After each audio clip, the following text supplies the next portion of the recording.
Denmark occupies a strategic position, acting as a vital gateway between the North and Baltic seas. This unique location has profoundly influenced its history and culture. It serves as a crucial link, connecting the Scandinavian peninsula to the heart of continental Europe, facilitating trade and cultural exchange for centuries. The country's geography is defined by a captivating patchwork of over 400 islands, each contributing to the nation's unique character. Among these, the largest and most populous is Zealand, followed by Funen and the expansive Jutland Peninsula, which forms the mainland connection to Europe. These islands are not clustered together, but rather scattered across the waters, separated by a network of narrow straits and channels that have played a significant role in maritime history.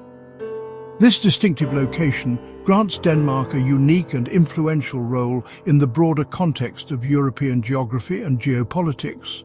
It acts as both a bridge, facilitating movement and connection, and a barrier, presenting a natural obstacle. To the north, across the Skagerrak Strait, lies Norway, and to the northeast, across the Öresund, is Sweden. To the south, sharing a land border, is Germany. The sea is an ever-present feature, surrounding most of Denmark and creating a distinctive maritime environment. The water frames the land on nearly every side. The intricate network of islands and shallow coastal waters has historically made Denmark's landscape a formidable challenge for potential invaders. The country is characterized by gently rolling low hills, an abundance of sandy beaches, and expansive marshy areas, particularly along the western coast. The narrow channels, unpredictable currents, often treacherous and extensive shallow waters have historically made navigation a difficult and risky endeavor for enemy fleets attempting to navigate these waters. These geographical features have profoundly shaped Denmark's history, influencing its defense strategies and maritime traditions. While the land offers open expanses in certain regions, it is consistently broken and defined by the presence of water in every direction. It is simultaneously a strategic crossroads, facilitating trade and interaction, and a natural fortress, protected by its surrounding waters. Denmark is a land that is relatively easy to reach, yet historically proven to be remarkably hard to conquer due to its unique geography. Water, in many ways, is Denmark's first and most reliable line of defense. The surrounding seas have shaped the nation's history and continue to play a vital role in its security. This aquatic barrier presents a significant obstacle to any potential adversary. The Danish straits, such as the strategically important Øresund and the Great Belt, are not only narrow, but also surprisingly shallow in many areas. This presents unique challenges for naval navigation. Large ships, especially warships and transport vessels, must move with extreme caution through these constricted waterways, and surprise attacks by sea become exceedingly hard to pull off successfully. The risk of running aground or being detected is significantly increased. The ever-shifting tides, unpredictable winds and treacherous sandbars all add significantly to the navigational challenge, demanding skilled pilots and constant vigilance. Denmark's sprawling archipelago, composed of many islands both large and small, makes it exceptionally difficult for an enemy to effectively control the whole country at once. Any potential invader would need to launch attacks on multiple geographically dispersed locations simultaneously, carefully manage complex logistical crossings between islands, and constantly risk being isolated or cut off entirely by swift and decisive Danish forces. While it might be relatively easy to land troops and equipment in one isolated spot, it's exceedingly hard to hold and consolidate control over everything. The land itself often presents a formidable obstacle, being frequently marshy and waterlogged, particularly in the western regions of Jutland. Roads, especially in rural areas, can quickly become completely impassable after even moderate rainfall, and heavy military vehicles risk becoming bogged down and stuck in the soft terrain. In many places, particularly away from major highways, only the local inhabitants possess intimate knowledge of the best and safest routes. This local knowledge can significantly slow down any invading force and make defensive operations considerably easier to execute effectively. Finally, adding another layer of complexity, Denmark's weather patterns are notoriously unpredictable and can change rapidly. Winters can be exceptionally harsh, characterized by powerful storms that relentlessly batter ships at sea and freeze the land solid. Even in the summer months, sudden squalls can erupt with little warning, and dense fog can quickly descend, obscuring visibility. These challenging and often dangerous conditions can easily ruin even the most meticulously planned attack and significantly aid defenders in maintaining control of their territory. Denmark, a nation with a rich and complex past, hasn't always enjoyed the peace and security it knows today. In the Middle Ages, the region was a significant Viking power, often the instigator, the invader making its mark on distant shores rather than the victim of aggression. These seafaring warriors left an indelible mark on history, but Denmark's own defences and resilience were tested on numerous occasions throughout its history. The country faced external threats from various ambitious empires and kingdoms. Armies from Germany, seeking to expand their influence and control, Sweden, a regional rival with its own aspirations for dominance in the Baltic Sea region, and Britain, a global power with interests spanning the continent, have all, at different times, tried to take Danish lands, resources, and strategic locations. In the tumultuous 17th century, Sweden launched a series of invasions against Denmark, driven by political and territorial ambitions. These conflicts shaped the balance of power in Scandinavia. The most famous and daring of these attempts was in 1658, when Swedish troops, in a bold and unexpected maneuver, marched across the frozen seas, a feat of both military planning and sheer audacity, to launch a surprise attack on Copenhagen. Despite the element of surprise and the harsh winter conditions, the Danes, with unwavering resolve, held out against the Swedish onslaught, and the Swedish king was ultimately forced to withdraw his forces. The sea, normally a reliable defense against invaders, ironically became a highway, a pathway for enemies to exploit. But only during that brief, precarious and icy moment when the waters froze over. In the early 19th century, amidst the Napoleonic Wars, Britain turned its attention to Copenhagen, launching a naval attack from the sea. The powerful British Navy relentlessly bombarded the city in 1807, driven by fears that Denmark might be compelled to align itself with Napoleon's France.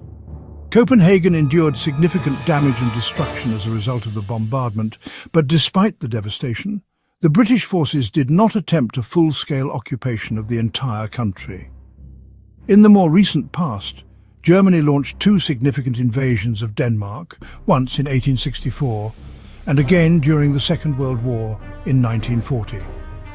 In 1864, Prussian and Austrian forces joined together to capture and occupy parts of Denmark, ultimately leading to the painful loss of the territories of Schleswig and Holstein, a significant blow to Danish sovereignty. In 1940, Nazi Germany launched Operation Weserübung, swiftly overrunning Denmark in a matter of just a few hours.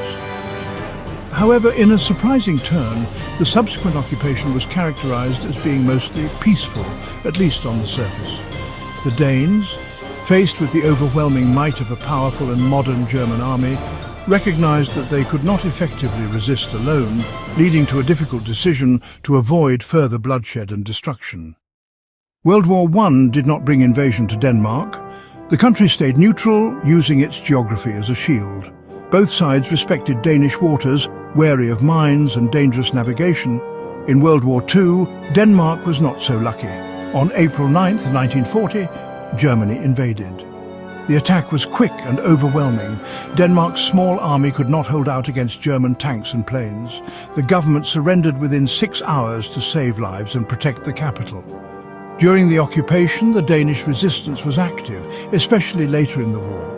Railways were sabotaged and information passed to the Allies, but Denmark remained under German control until 1945. These wars showed that Denmark's defences could be bypassed by a determined, powerful enemy.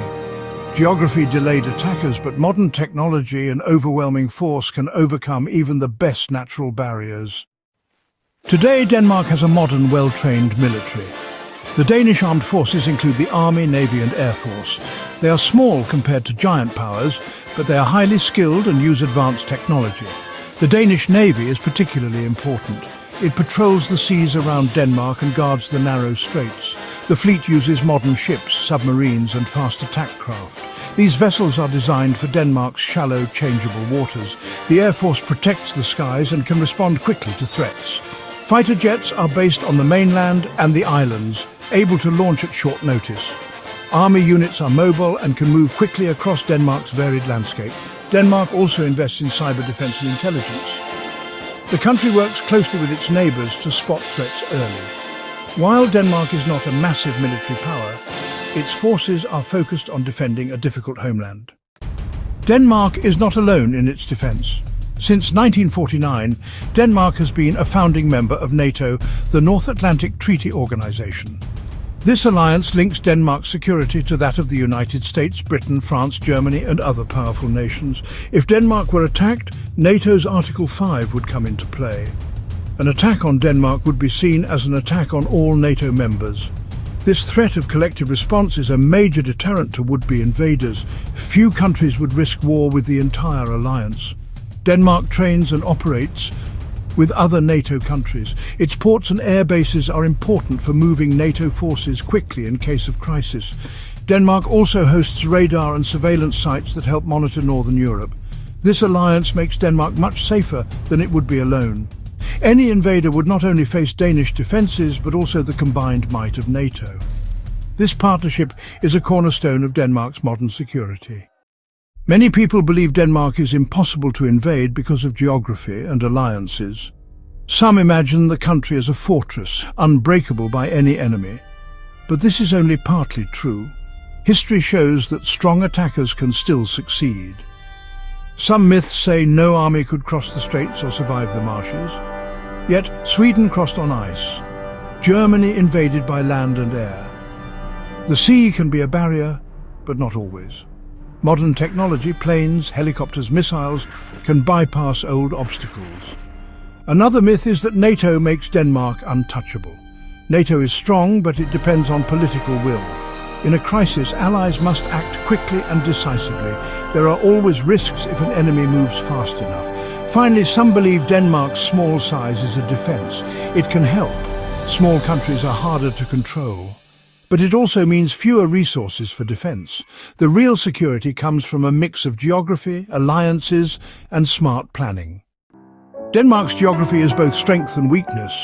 The sea and islands slow down attackers. Marshes and narrow roads protect against tanks, but these features can also trap defenders if they are outmaneuvered. Technology has changed the meaning of impossible to invade. Aircraft can cross water in minutes. Missiles can strike from far away. A determined, well-equipped enemy could still threaten Denmark, especially if caught by surprise. Politics is just as important as geography. Denmark's leaders work hard to build alliances, strengthen defence and avoid isolation. The country invests in intelligence, cybersecurity and cooperation with neighbours. No country is truly invulnerable. Denmark's safety depends on staying alert, maintaining alliances and adapting to new threats. Geography helps, but it is not a magic shield.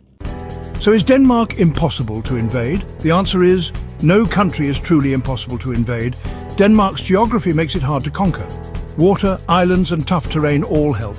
Its small but modern military, together with the NATO alliance, adds extra layers of protection. But history shows even the best defences can be beaten. Determined enemies, new technologies or political surprises could put Denmark at risk. Myths about invincibility are comforting, but they are not the whole truth. Denmark is safer than many countries thanks to its natural setting and smart politics. Yet real security comes from vigilance, unity and readiness to meet new challenges. Impossible? No. Very difficult? Yes. But only if Denmark keeps working to stay safe.